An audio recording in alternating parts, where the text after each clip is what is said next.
So it's about the quadratic equation and the quadratic formula. It is illustrated below. Can you see any? So it's a poster that I run across it on the internet. You see anything wrong with it?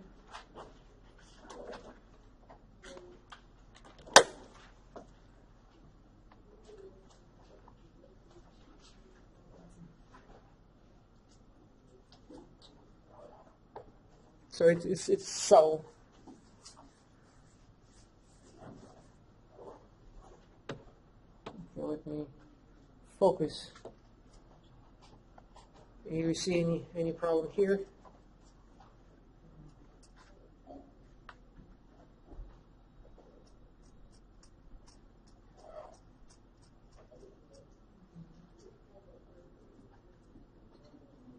Those pictures, yes? Shouldn't the ones on the right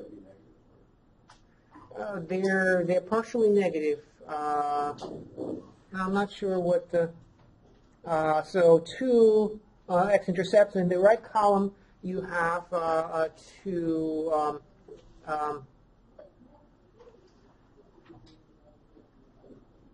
It's unclear what they're trying to separate. What the left separates from the right is what they do not say, but they do imply that, as I mentioned last time, it corresponds to the corresponds to a. That's not an a. Corresponds to a less than 0 over here, larger than 0 over here, and a less than 0 over there. Okay, so the branches of the parabola go up or open down. Okay, so that's not a problem. Then the sign of the discriminant over here tells you how many x-intercepts you've got. You've got 2, 0, or 2, 1, or none. Okay, so these are the three cases. 3 cases vertically, 3 cases horizontally. The pictures themselves are problematic. Do you see what I'm talking about?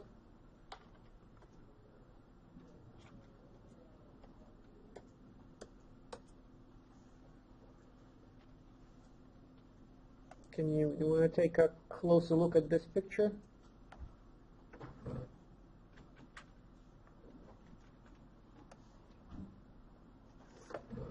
So any comments about it? It is a bit subtle, but let me show you why this cannot be right. I take the same picture and flip it upside down. Okay, let me. Do you see already a problem?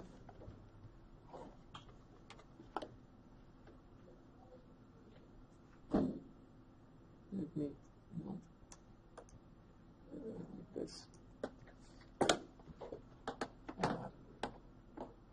Like this, maybe. No.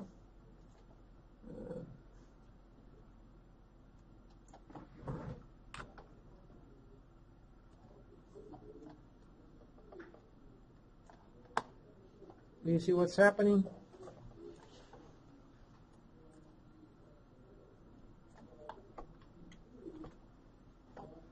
You see what has happened?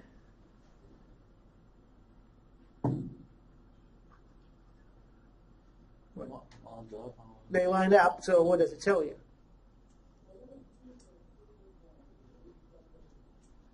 What kind of shape is this? Oh. What? Oh. It is an oval, but it's, strictly speaking, it's not just an oval, it's an actual ellipse. But the point is that it absolutely cannot possibly be a parabola. Okay, so you cannot take a parabola, cut 2 pieces, and bring them together, and it will match up. Okay, so somebody was lazy, and they'd use this. There's an option here like this, and you can just do it this way, like this. You can make any oval that you like with paint, like the software, and so you can draw ovals of any kind. But if you cut an oval in half, it's not going to be a parabola. A parabola opens up and it widens and widens and widens and widens. It is, as you can see, where the two things matched up together. Look at it, it's perfect match. Over here, it's just hard to imagine, but it's a perfect match over here. Because why? Because the sides of this curve are exactly vertical. Because they're exactly vertical, that's why they not only match up on the width, but also in the direction. Both of them going strictly up, and that's why they match up with no corner or anything like that. It's perfect match because it was cut from an ellipse like this. So watch out for. Let me show you the parabolas that you have seen. They have, even though kind of curvy and flat bottom, they are, however, not like this. So they still have. It is fairly narrow. So I have. So how we see it. This is the parabola. That's what a parabola looks like. So if you try to do what I just did with the last parabola, and I try to double it and attach it to the first one, that's not gonna happen. So if I take this once again, turn it upside down like that, and try to match them up, you see the mismatch. It cannot possibly match because there is always an angle. Okay. So that's what a parabola looks like. You cut it in half, attached to itself, and there is no match. It only can match and match up because when the sides are strictly vertical. When they are, you will match it up. Okay, that's what happened on the other picture. So careful look at these curves. This curve, look at it. You should be able to recognize that this is not a parabola, even without all of the other constructions. This is what a parabola looks like. Okay, so even though it has a round bottom or top, it widens and widens and widens. Okay. Just something that I found online. Okay, so we continue on with the next topic, and we will create more and more functions. Create more and more functions.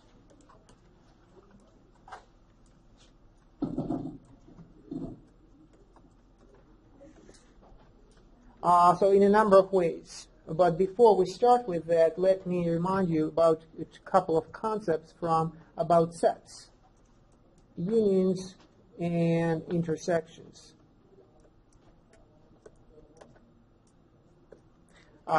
So I have here an illustration of that.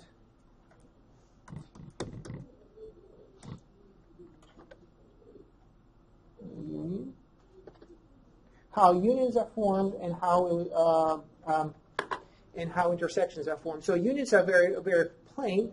They are two sets are put together, and that's it. You have created a union. The only thing that can happen, you have to worry about if there is an overlap in the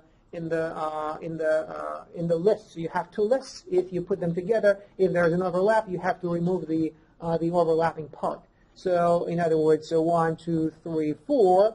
Union 3, 4, 5, 6, 7 is you put these two together to begin with. Okay, so it will be then 1, 2, 3, 4, 3, 4, 5, 6, 7. That is your list initially. Okay, but then if you remove the repetition, this 3 and 4 is repeated, so I'm removing it. And then my actual simplified answer will be 1, 2, 3, 4, 5, 6, 7. Okay, so that's how unions are formed. Very simple operation. We've seen it already once for the domain. Remember, domain of 1 over x is negative infinity 0 union 0 infinity. So that's the symbol u upside down, or not upside down rather. Just a little u over there, combining sets together. They might come as lists, as the first example shows. They might come up as intervals, or any other in a number of other ways. Okay, so that example is the example of when it's not a list, but rather just a collection of elements, whether or not they are, something physical is going on there or not doesn't matter. So, as an example, so if you were talking about on the plane, you may have a circle and another square. Okay, So then 1 and 2, this is your union. Includes both. They might overlap. You do not exclude that overlap. You keep it. So on the plane, subsets of the plane. So this is the union of those two. Okay. So that's how union appears. But intersections are more interesting, and we haven't seen a lot of those yet. But they are also kind of important. And you might remember there is this mismatch of words, but we have heard and we have seen the word intercept, which is similar but doesn't mean exactly the same, unless it does. In a sense, it does mean exactly the same. So say if we're talking about x-intercept is the intersection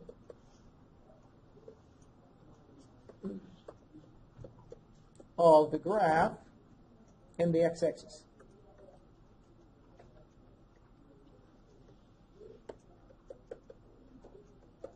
Okay, so like this. So intersection, same word is for overlap. In other words, what they have in common. So this is my graph. And okay, so that's my graph. Let me start over here. So graph is this. Okay, the x-axis is that. Okay, and then now what they have in common are these 2 points. So that's the intersection. With x-intercepts, you may have as many x-intercepts as you like. The set is arbitrary size. In fact, you can have a set that is the whole thing or part of it. Like this is a possibility. Go down and then stays up there like this. So the x-intercept in that case is this. The x-intercept or the intersection of those 2 sets. Okay. So once again, overlap. If we look at the circle and square at the top, this is what I'm talking about. The overlap. So we throw out whatever is not there, and whatever they do not share. Like in this example, there's my intersection. Okay, so once again, if we look at these, the set, so I formed a set in a kind of arbitrary way, 2 sets, boys and girls, and with some in common, some not in common. So what happens, I bring them together and identify what they have in common. Okay, so as you can see on the right, you can see how the football, baseball, and that boy in that red shirt, they belong to both of the 2 sets, and that is the intersection. Right, as you can see, that red rectangle points out to 2 identical parts of those 2 sets. So those are the 2 sets. That is the 1 set, and we created at the end of this computation, and that is my intersection. Okay, so that's the intersection at the bottom. So you can think of them as literally an overlap of the 2, and everything else is thrown out. Okay, so example could be as something physical as this. It could be something two-dimensional objects, a circle and squares, and looking at the overlap creates an intersection. And more to the point of what we have been doing, intersections of the graphs with either x-axis that gives you one or many x-intercepts, and with the y-axis it's the same thing except it has got to be the only one point. That's the only difference, but it's still an intersection. So an intersection of the graph with the y-axis is the y-intercept. So there is a like one letter difference intersection, intersect or intersect. Well, there are more than one. Intersect. So this is where the difference is. So intersection has some slightly different flavor to it. But intersection is a simple word, and it is applied to, as you can see, very broad variety of situations. Here, let me give you an example of where it is really becomes important, and that is solving equations or inequalities. Okay, so for example,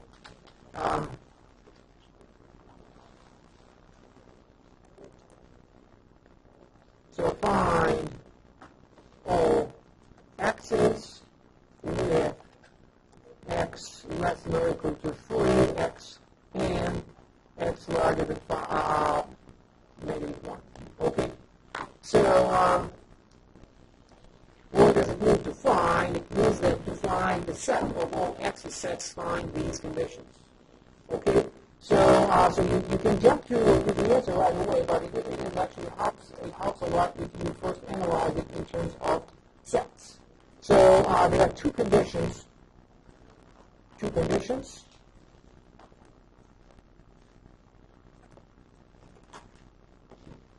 Two sets. So every condition can be seen as a set. So remember this, x is a set building notation. You write x, column, and then a condition on x. Okay, except, so that's a set. A set of all x is satisfying this condition. So the only problem is, we're facing right now, we have a condition, except it's kind of a complex. You can think of this as a condition, but it is complex. So instead, we think of it as two conditions, and therefore two sets. And then we'll combine them together. That's the idea. Okay, so condition 1, condition 2. So that's what I do. Here are the two sets. I have x less than or equal to 3. That's the first set. And the second set, x larger than -1. The second set. These are the two sets.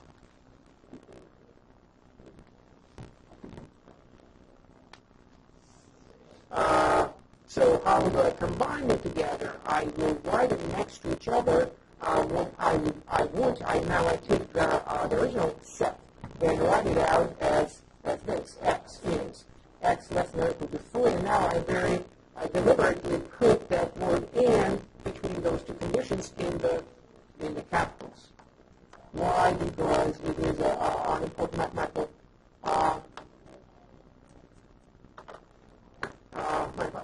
word. So in other words, we put "and" here because we want the first condition to be satisfied and the second condition to be satisfied simultaneously. So both satisfied simultaneously.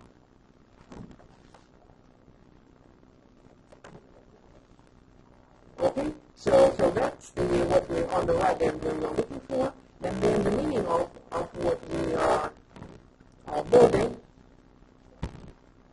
is this.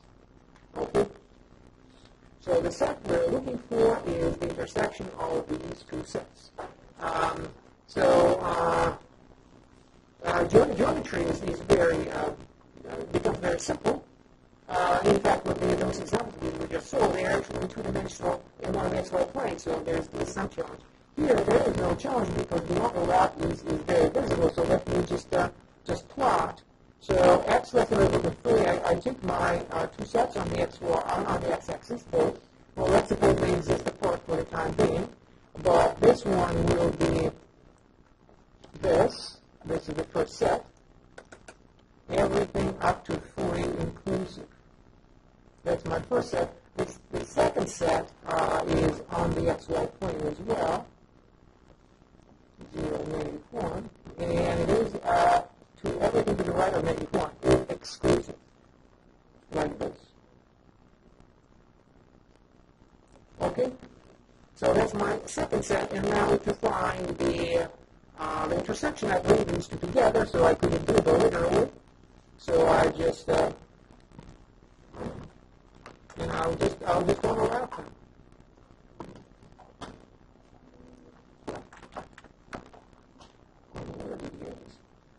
Since we have all the markings available on the x's, I can bring them together very carefully so that the zeros match. Like this. I think this is correct. Right? Okay, so as I said, I'm bringing these two together like this.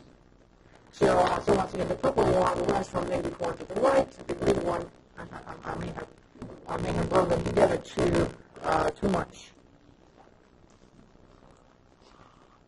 Let me start over. Let me bring the second one and put it. Come on. Put it. Let's go. Just a minute. Let's go. That's where I go.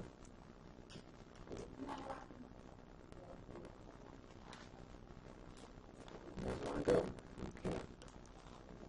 Okay. So I will place it like this, so there would be no. This is 0, I believe, like this. Okay. So overlap is visible, but not their view is not obstructed. Okay. So once again, I'm bringing the green one from the left, the purple one from the right. This is the overlap, and because it's so visual, so geometric, I don't have to think about numbers. I can think about the actual overlap, and the overlap is this, right? So this is the overlap, or the intersection.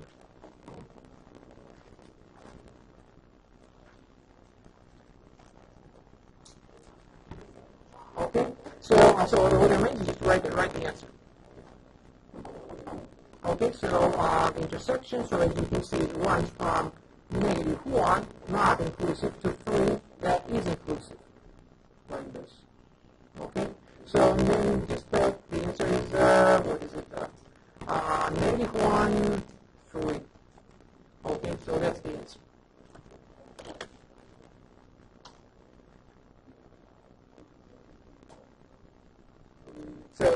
So you can literally do intersections by, if you can plot it, you can find the intersection graphically by just thinking whatever they share. And that will be the answer. A more complex example is in dimension 2. And that is when trying to solve systems of equations.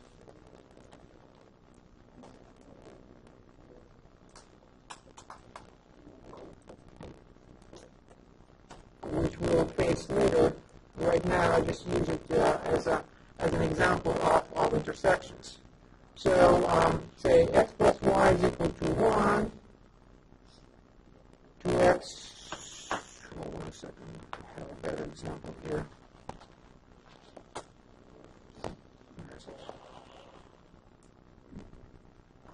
Okay, I have a couple of them.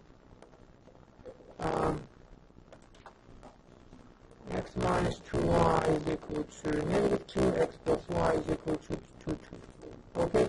So system of equations, and that's how it is often presented to you. Two equations, and then you have to know what it's supposed to mean to solve the system of equations. We roughly know what it's supposed to mean. It's supposed to find all pairs, x, y, that satisfy both equations. But if you were to take that sentence a little bit and tweak it a bit, what you get is find all x that satisfy first equation and second equation. Okay? So in other words, we could treat them separately, just the way we treated those equations, or inequalities rather, separately, and think of them as sets, and then combine them together through through intersection. So that's what AN stands for. It stands for intersection. Every time you speak of equations, inequalities, sets, or anything like that, if there's an and there, it means that there are conditions there. The conditions have to be satisfied simultaneously. That literally means that you speak of intersections of sets. Okay? So to illustrate this, I once again break these two apart, even though the system of equations is exactly what it says. It has to be satisfied simultaneously. They go together. But if you want to really break it apart, you deal with each of them separately. So the first equation then is all points on the xy plane that satisfy the first equation. Okay, so what it looks like is like this, roughly. So let's see. Just first of all, what each of these equations represent on the plane?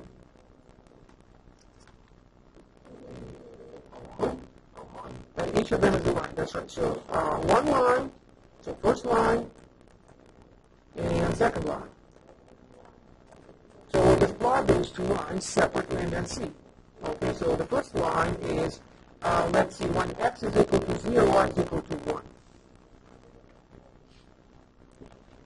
Okay, and it goes, I think it goes like this. How we get there, that doesn't matter, even though we did talk about representing lines by their as relations. So that's what these equations are. They're relations between x and y's, and then we're looking at its graph, and that's its graph. This is the first line. Okay, and then the second line is this one. It looks like this.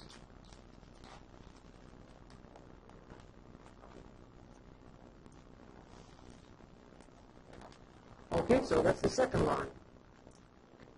So we solve geometrically each of these two problems separately, and then the word that was implicitly present here was and. System means that you have to satisfy both of the restrictions simultaneously. In other words, if you solve those problems separately, you have to take the intersection of them. So, where is the intersection? This is the intersection. So in other words, this is the only point xy on the whole plane that satisfies both of the equations. So the blue one satisfies the first equation, the green one satisfies the second equation, the red dot is the point that satisfies both. Okay, the only points that shared by the two lines.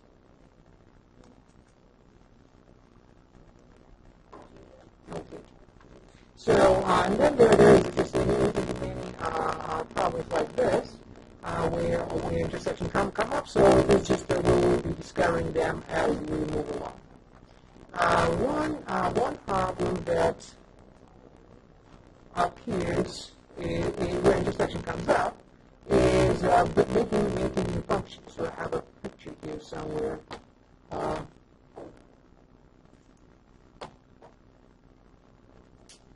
So as you can see, I have two functions that at this point have nothing to do with each other. So remember what those functions represent. We have the boys and we have a few sports, and the arrow tells us that this boy likes this sport. So that's what create a function. But now, and that we already talked about, that we have one function. Now we have two functions, and it's like two different snapshots of different people who have different information. So can we reconstruct one information from the two? Yes, we can if there is no conflict. Okay, so you can imagine that the two people have different points of view, and they may have mismatching information. But as you can see, there is no mismatch. Do you see where what at issue here is? What could be a problem? Look at the two sets of boys. One set, and the other. Do you see what the problem might be?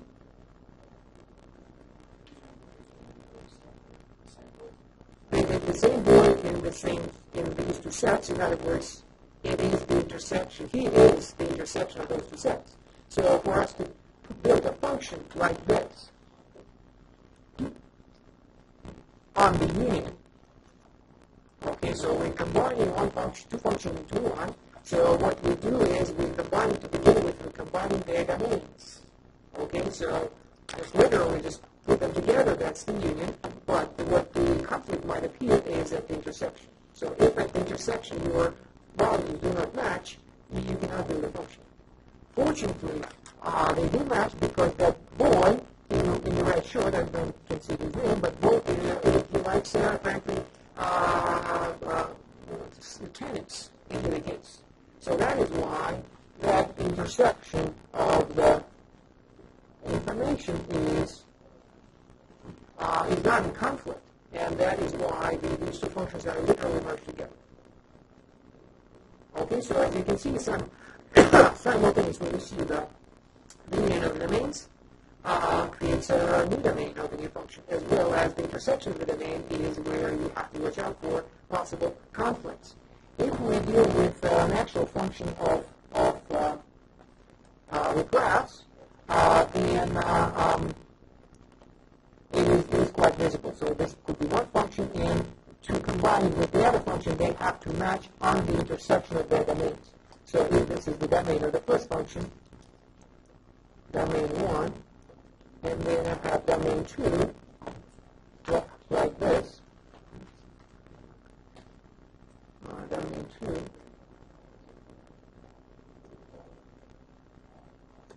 So whatever is happening here doesn't matter, but whatever is happening on the intersection of the domain does matter. Yes. So in other words, what can you say about the second function? Say this is f, and this is g. What can you say already about the function g if I want to build a new function from these?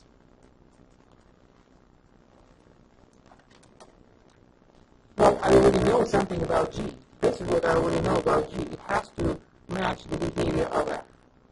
Okay? So what happens afterwards doesn't matter, is we can bring them together into one with no trouble whatsoever. Yeah. No, they don't match. The domains are, the values of the function has to match on the intersection of the domains. But the domains don't have to match.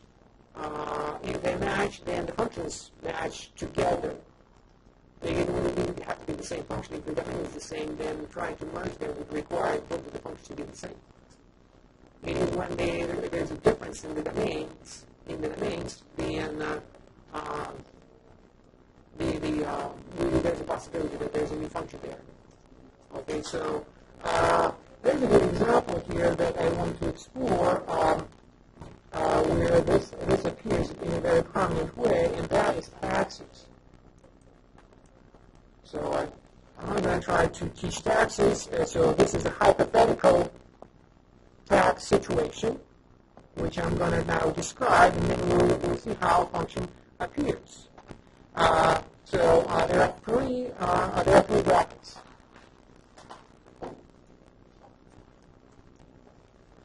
The first one is up to $10,000, and then there's no tax. Okay, between 10,000 and, well, let's not use inequalities. So imagine if you show up at the IRS, they will give you a booklet. Okay, unless you're using a computer, so less than 10,000, no tax. Between 10,000 and 20,000, we have 10% rate. Okay, and then above 20,000, 20%. Okay, so this seems reasonable. 1, 2, and 3.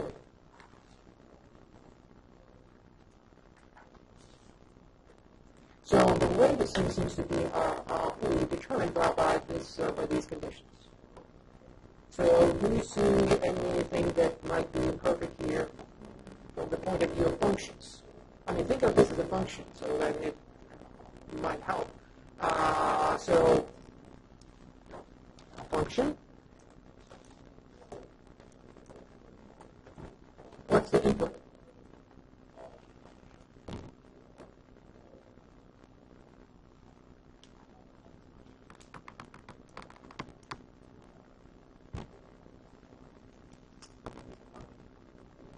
Yeah, you can be more specific.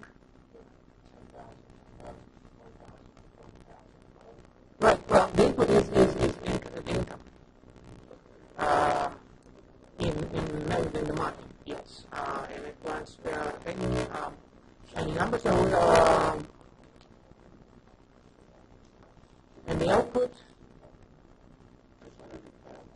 yes, the rates, yes, percentage rate. So then the domain is everything above zero, presumably, zero infinity. So even with a zero income, you would be subject to this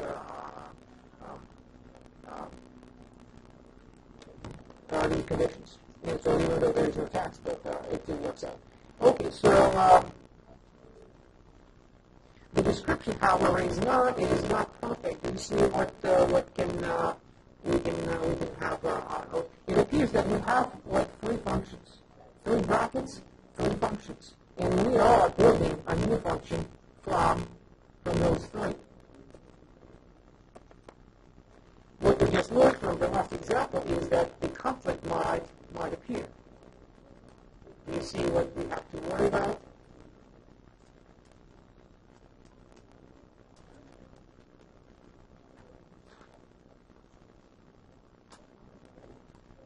Well, the domain of the first function is, well, you have to decide what is the domain of the first function. It is says less than 10,000, but what is it exactly? What's the domain of the first function? 0, 10,000, do we include 10,000 or not? It says less than, but I was on purpose, I was informal here, but if it is an actual tax code, they usually do include it. Just, somebody who gets exactly 10,000 still not, responsible for any taxation. But, so you have to decide. It doesn't matter if it's just a function, you can go one way or the other, but in reality, usually it is included, the upper bracket is included. The point is that you have to combine it with the second function, and you have to decide where that second function starts in terms of the domain. So on the surface, it would be 10,000, 20,000, like this. And the last one is 20,000 to infinity. Yes, infinity. But that creates a possibility of conflict, which we cannot resolve we cannot resolve because the values are different. What we just saw the example when we had two functions, on the overlap of the domains, they had the same value. And that's why there was no trouble reconciling it and we created a new function. Here, however, as you can see for the first function, the output is 0 at 10,000, and for the second function, the output is 10. So they are in conflict. We therefore cannot create a new function. Okay? So what do we do? Well, that's what they would do. They would exclude one at the expense of the other. So 10,000 then will belong to the first bracket, but not to the second. That's what I do. I exclude 10,000 out of the second bracket. So then 10% does not apply to $10,000 of income. And then what do I do with the second conflict at 20,000? I do exactly the same thing. I give 20,000 to the second bracket at the expense of the third bracket, like this. Okay, so exclude the intersections.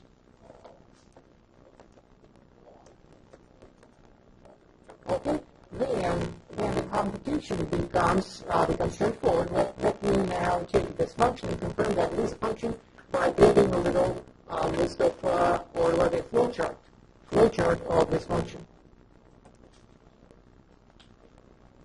Okay, so income, X, let's say, and then what happens is there, in contrast to what we have been doing, with functions, there is a we have to split. There's a fork in the road. Remember, we had functions. It was one sequence of events, and now we have to split it because there are three cases to consider. So we have three cases to verify x between 0 and 10,000. Okay, 10,000. The second possibility is x between 10,000 and 20,000. Okay, we do not include this one or that one. Wait a minute. Okay, like this. Like this. Okay. And finally, x is larger than 20,000 or larger than 12,000. Okay. So these are the three possibilities that have to be determined. The question has to be answered. Which of the three conditions does x satisfy? Depending on that, we proceed to the computations, to the formula. We haven't been involved formula yet before we can do it before we know which of the three paths we take. Okay, so and then we have the answer is fortunately very simple. It's 0, 10, and 20. So these are the outputs. So that's the rate. So income, x, and that's the output is the tax rate. So as you can see, that's the work that we did ahead of time over there is very important because our list of instructions does not have a conflict between the different possibilities.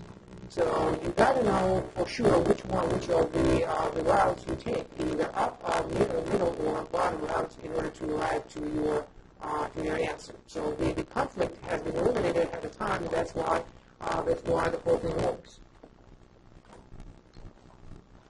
Okay, so it's a function. There is no, it does not look similar to what we have done before, like I said, because there are conditions to be verified. The output is like before, is the same. There is no formula. Look at it. There is no formula. It's just a specific number that is provided, or that provides, that is given depending on where you are. There is only one possible answer as long as you're where you are. Okay, so that's a flowchart representation, but really what we're talking about is they're called, well, what kind of functions? What do we call these functions? If anybody seen these before? Piecewise defined functions.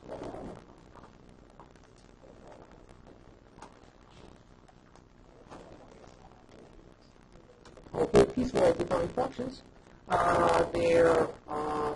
It is one function, but made of several with possibly different formulas on different pieces of the domain. So our domain is split into 3 pieces, and there is a different value, seemingly unrelated, or definitely unrelated to the rest of them for that particular piece. Okay? So the challenge is usually to come up with a formula, and the formula is very similar, except it is an algebraic formula, that is, it has to be written in the opposite order. Traditionally, you put output first, followed by the condition. So this is how it works. 0 if 0 less than or equal to x less than or equal to 10,000. Okay. 10 if x is larger than 10,000 and less than or equal to 20,000. And finally, 20 if x is larger than 20,000. So it's the same function, just written algebraically. Flowchart at the top, and then algebraic representation. It does actually count as a formula. But what's behind it is a fork on the road. And you may have many forks. You can imagine that if you were thinking about real tax code, then there are so many forks if you want to take it in there. But behind it, if you give it time, you can write up a piecewise defined function. So that's all good, but the problem is hidden. There is a big problem here, and that is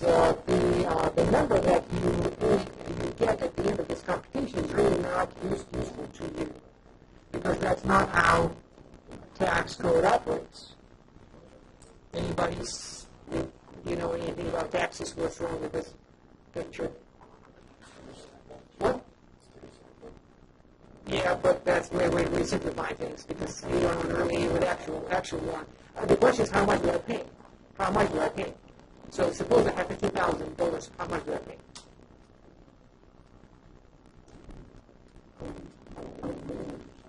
Well, you would think, but that's not true. Well, I hope not. Well, I'm sure that the tax code makes sure that because how much do I pay if I have if my income is $10,001? You see the problem, right? So I would have to pay 10%. Even though at 10,000 I'm paying nothing. So I get a $1 raise, and suddenly I'm responsible for a whole $500 of $1,000 of taxes. So that's not how it works. That's the difference. And because this is not a rate, but rather it's called a marginal rate. Marginal tax rate. And what it means, if anybody knows what it means, so it applies to the excess over the last bracket.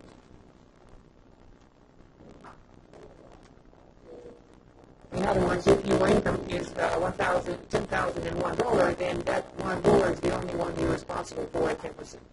So $10,000 is not taxed. It's still to the first $10,000, the zero tax applies. Above it, it will apply 10%. So if you're $25,000, how much do you pay? What? No. You pay zero on the first 10,000, then you pay 10% on the next 10,000, and then you pay 20% on what's left. Okay, so we'll talk about that next time.